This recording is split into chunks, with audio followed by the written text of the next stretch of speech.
तुझ्या साथीने भाग 22 आरुषने खरं तर मनालीला जाण्याचा प्रोग्राम बनवला. इधाला जायचं नव्हतं पण मिस्टर हरीश यांची रिक्वेस्ट मान्य करावी लागली आणि असंही इथे दोघी एकटेच होते. फरक एवढाच होता की तिथे दिवसाही आरुषच्या खोडसाळपणाचा सामना करावा लागणार होता. तिला हे देखील माहीत होतं की हा फक्त खोडकरपणा असेल आणि या काही दिवसात तिला समजलं होतं की आरुष तिच्या संमतीशिवाय तिच्यावर कोणताही हक्क सांगणार नाही. इधाला प्लेनची भीती वाटत होती. त्यामुळे आरुषने फ्लाईटऐवजी ट्रेनने जाण्याचा निर्णय घेतला होता. मिस्टर हरीश यांचा आशीर्वाद घेऊन ते सकाळीच रेल्वे स्थानकाकडे रवाना झाले होते. ते आल्यावर ट्रेन सुटण्याच्या तयारीत होती. प्रवासात कोणतीही अडचण येऊ नये म्हणून आरुषने प्रायव्हेट केबिन बुक केली होती. आणि प्रवासासाठी भरपूर खाद्यपदार्थही घेतले होते. आरुषने सर्व सामान सेट केला. दरवाजा लॉक केला आणि त्याच्या सीटवर बसला. समोरच्या सीटवर बसलेली आणि हात चोळत असलेली इधा खिडकीतून बाहेर बघताना त्याला दिसली. इथेही बऱ्यापैकी थंडी होती त्यामुळे तिचं नाक आणि गाल लाल झाले होते. हलक्या लिपस्टिकने सजलेले गुलाबी ओठोच्या आकारात आकुंचन पावलेले तिच्या थंडपणावर नियंत्रण ठेवत होते. आरुष तिच्याकडे मनोरंजक नजरेने पाहू लागला आणि त्याच्या डोळ्यातील उबदारपणामुळेच इधालाही त्याचं बघणं लक्षात आलं. तिच्या प्रश्नार्थक नजरेला उत्तर देताना आरुषने हसून त्याच्या कोटचे दोन्ही फ्लॅप उघडले आणि तिला जवळ येऊन तिला मिठी मारण्यास सांगितलं. त्यावर इधाने मान हलवली आणि पुन्हा बाहेर पाहू लागली. तू ना आपलं हनीमून खराब करशील इधा. आरुषने चेहरा करून कोट सोडला होता. मी खराब करेल की तू खराब करशील? एक तर खूप थंडी आहे आणि तुला हे एकमेवच ठिकाण सापडलं आहे. त्याच्या चेहऱ्याकडे बघत इधा चिडून काहीतरी म्हणाली. हा मग थंडीतच हनीमूनची मजा येते ना.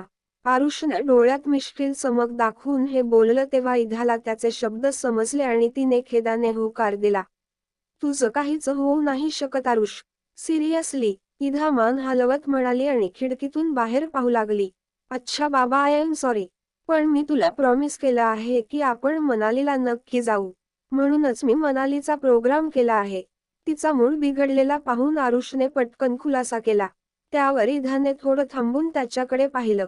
कारण ही गोष्ट मनाला काहीशी ओळखीची होती. तुला आठवतंय ना की तू किती रडली होती मनाली जायला भेटलं नाही म्हणून?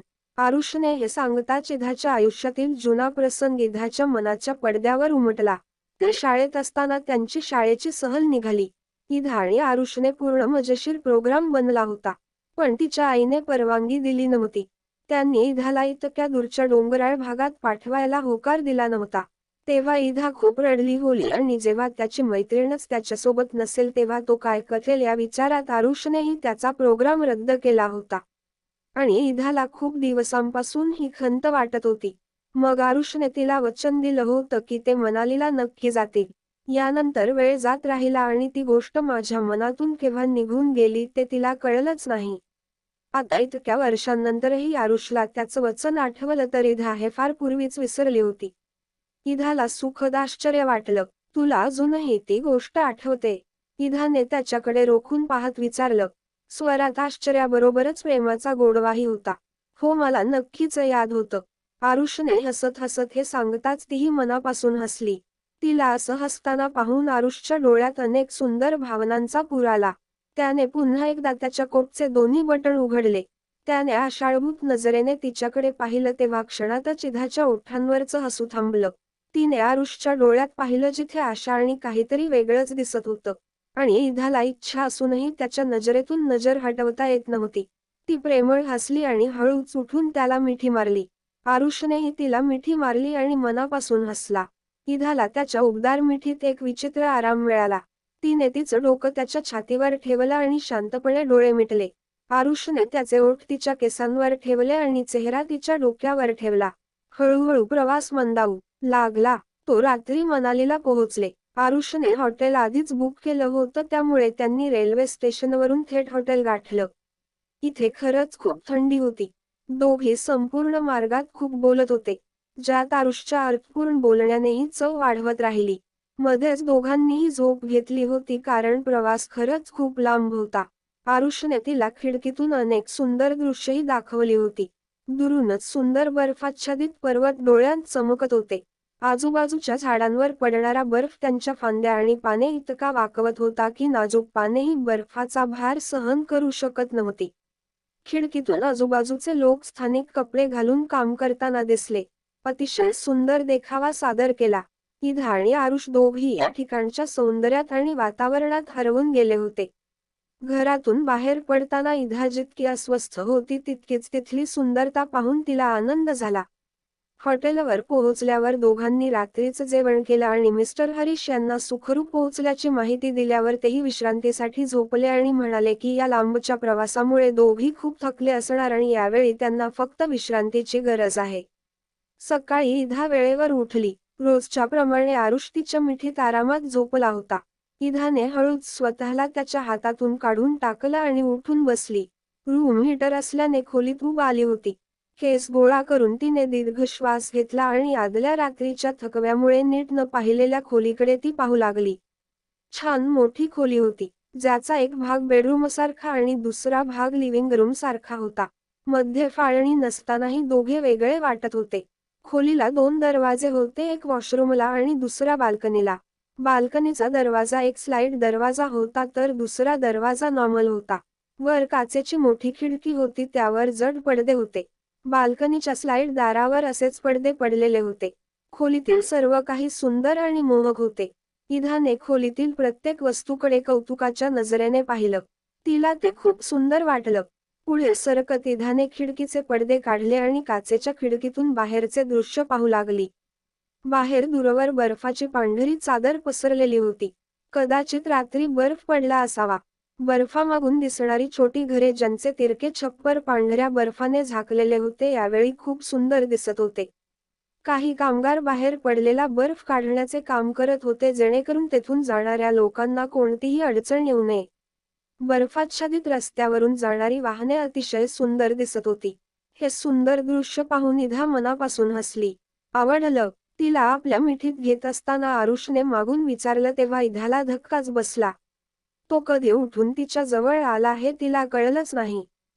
खूप सुंदर आहे, ईदाने प्रामाणिकपणे उत्तर दिलं. तिने आरुषला स्वतःपासून दूर करण्याचा प्रयत्न केला नव्हता आणि तिने त्याला दूर केलं असतं तरी तो दूर गेला नसता. आणि मी? तिच्या गोंधळलेल्या केसांत चेहरा लपवत आरुषने विचारलं. तू काय? ईदाच्या ओठांवर गुदगुल्या झाल्या आणि मग ती थोडी मागे सरकत विचारू लागली. मी कसा आहे? तिचे केस बाजूला सारत आणि मानेवर ओठ ठेवत आरुषने मध्यधुंद स्वरात विचारलं. त्यामुळे ईदाच्या ओठांवर थोडासा नर्व्हसनेस आला. खूप वाईट, हर्ट. ईदाने पटकन स्वतःला सावरलं आणि तिच्या कमरेवरून त्याचे हात काढून त्याच्यापासून दूर गेली. आरुषने उदास चेहऱ्याने तिच्याकडे पाहिलं. माझं नाव आरुष, वरून हट ठेवूया. जेव्हा बघावं तेव्हा हट हट. आरुष तिच्याकडे रागाने बघत म्हणाला. त्यावर तिने दुर्लक्ष केलं आणि तिचे कपडे काढायला सुरुवात केली. या सगळ्यांचा बदला नक्की घेईल मी बघ. त्याच्या बोलण्याकडे दुर्लक्ष केल्यावर आरुष म्हणाला. ती पुन्हा त्याच्याकडे दुर्लक्ष करून वॉशरूममध्ये गेली. आरुषनेही चेहरा केला आणि पुन्हा आरामात ब्लँकेटमध्ये गेला. नाश्ता करून ते तयार झाले आणि फिरायला बाहेर पडले. इथे येण्याआधी आरुषने गुगल करून पाहण्यासारखी अनेक ठिकाणे होती. त्यांनी त्यांची प्रायव्हेट कार भाड्याने घेतली होती. दोघी यापूर्वी जोगिनी वॉटरफॉल वर गेले होते. उंच टेकड्यांवरून पडणारे याख पाणी, कच्च्या बर्फाचे पाणी, सुंदर आवाज करत होते आणि त्याचे सौंदर्य पाहणाऱ्याच्या डोळ्यांना आनंद देत होते. इतर अनेक जोडपीही तिथे आली होती आणि सर्वजण या दृश्याचा खूप आनंद घेत होते. यावेळी आरुष आणि ईदा देखील त्यांचं नातं विसरून एकमेकांसोबत मस्ती करत होते. पाण्याशी खेळताना ते 10वीत शिकणाऱ्या किशोरसारखे दिसत होते. ईदा सुद्धा खुश होती. इथल्या ताज्या हवेत काहीतरी होतं ज्यामुळे ईदाला सगळं विसरायला झालं आणि आरुष तिला आनंदी पाहून तो खुश झाला होता. तो तिच्या सहवासाचा पुरेपूर आनंद घेत होता. खूप दिवसांनी त्याने ईदाला एवढं आनंदी पाहिलं होतं. नाहीतर ती इतकी गंभीर कधी झाली कुणास ठाऊक. कदाचित हे नंतर तिने स्वतःला स्वतःच्या आत कैद करून घेतलं होतं. पण आज ती मोकळी झाल्यासारखी वाटत होती आणि आरुषला तिचं स्वातंत्र्य खूप आवडत होतं. या सुंदर दृश्यासोबतच त्याने ईदाचे अनेक सुंदर फोटोही काढले होते ज्यात ती बेफिकीरपणे हसत होती. मग काहीतरी विचार करून आरुषने ईदाला तिच्या कंबरेला धरून जवळ आणलं आणि स्वतःचे फोटोही काढले. आणि आश्चर्याची गोष्ट म्हणजे इधानेही कोणतीही खबरदारी घेतली नाही. खरं तर तिने हसत हसत त्याच्यासोबत अनेक फोटोज काढली. कॅमेरा सेट करत असताना आरुषने तिच्याकडे पाहिलं तेव्हा इधाने त्याच्याकडे प्रश्नार्थक नजरेने पाहिलं आणि भुवया उंचावल्या. तर आरुषने थंडीने थरथर कापणाऱ्या तिच्या ओठांना स्पर्श करून हे सुंदर दृश्य कायमचे टिपले. हद्द आहे आरुष, इधा लगेच हातातून बाहेर पडत म्हणाली. तर आरुष हसला आणि तिच्या मागे गेला जो आता गाडीजवळ जात होता. एका छान रेस्टॉरंटमध्ये त्यांनी दुपारचं जेवण केलं. नंतर ते जवळच्या बाजारात गेले. तिथून हलकी खरेदी केली. ते हॉटेलवर पोहोचले तोपर्यंत संध्याकाळ झाली होती. दोन्ही खूप थकले होते. दोघांनी थोडा वेळ आराम केला आणि मग फ्रेश होऊन तिथेच जेवण केलं कारण रात्र झाली होती. रात्रीच्या जेवणानंतर दोघांनी कॉफी घेतली आणि बाल्कनीत आले होते जिथे थंड वारे वाहत होते. किती सुंदर दृश्य आहे ना. धुक्याच्या चादरीत चमकणारे दिवे बघत इधा म्हणाली. खरंच खूप सुंदर दृश्य आहे. इधाच्या थंड गुलाबी चेहऱ्याकडे बघून आरुषने भावनेने भरलेल्या स्वरात हे सांगितलं. मग इधाने हैराण होऊन त्याच्याकडे पाहिलं. तो रेलिंगला टेकून हातात कॉफीचा मग धरून तिच्याकडे खोल डोळ्यांनी पाहत होता. मी समोरच्या दृश्याबद्दल बोलते. खोल डोळ्यांनी गोंधळून इधाने समोरच्या दिशेने बोट दाखवलं होतं. मी पण समोरच्या दृश्याबद्दल बोलतो. आरुष डोळे मिचकावता तिच्याकडे सहज बघत म्हणाला. तुला काहीही होणार नाही. इधा मान हलवत म्हणाली आणि कॉफीचा मग ओठांवर घेतला. का नाही होणार, नक्की काही होईल. इनफॅक्ट एक मुलगा आणि मुलगी देखील होऊ शकते. जेव्हा आरुषने डोळ्यात उत्साहाने हे सांगितलं तेव्हा इधा त्याच्या बोलण्याने क्षणार्धात लाल झाला. आरुष तू. इधाला शरमेने चेहरा लाल करून काहीतरी बोलायचं होतं पण रागाने आणि संकोचामुळे तिला काय बोलावं तेच कळेना. हो मी. पुढे तिच्या सोनेरी चेहऱ्याकडे स्वारस्याने बघत आरुष म्हणाला. तू खूप बेशरम आहेस. इधाने कप रेलिंगवर ठेवला आणि अभिमानाने त्याकडे पाहिलं आणि म्हणाली. अरे मी काय बेशरमपणा केला. मी हे फक्त मुलांसाठीच तर बोललो. यावेळी आरुषने आपला कॉफीचा मग रेलिंगवर ठेवत आपली खोडसाळ बाजूला ठेवली. हे मुलांबद्दल नाहीये. तू असंच बोलतोस नेहमी. तिथे आज सगळ्यांसमोर मला. उत्साहाने बोलत असलेली इधा शेवटी येऊन संकोचत थांबली. यार मी फक्त किस केलं. जे खरं तर किसही नव्हतं. ते फक्त एक पोज होती आणि तेही काही सेकंदांसाठी. कोणाच्याही लक्षात आलं नसेल आणि बाकीच्या कपल्सकडे बघायचं होतं ना ते काय काय करत होते. जेव्हा आरुषने लगेच स्पष्टीकरण दिलं तेव्हा इधाला अचानक त्या जोडप्यांची आठवण झाली ज्यांचा तिथे चांगला रोमांस चालला होता. तेही तुझ्यासारखेच बेशरम होते. इधा रागाने म्हणाली. लोक त्यांच्या हनीमूनला रोमांस करायलाच येतात. जणू आरुषने त्याची आठवण करून दिली होती. हा आणि तुम्हा सगळ्यांना बाहेरच सर्व रोमांस करायचा आहे. इधा कठोर स्वरात म्हणाली. तर आरुषच्या ओठांवर एक मोहक हास्य पसरलं. आरुषने तिचे कंबर धरून तिला आपल्याकडे ओढलं आणि ती त्याच्या अगदी जवळ आली. मला त्या सर्वांबद्दल माहिती नाही. पण मी खोलीतही रोमांस करू शकतो. तू परमिशन तर दे. आरुष तिच्या चष्म्यातून बेनियाच्या सुंदर तपकिरी डोळ्यांकडे पाहत म्हणाला जे त्या क्षणी उघडे होते.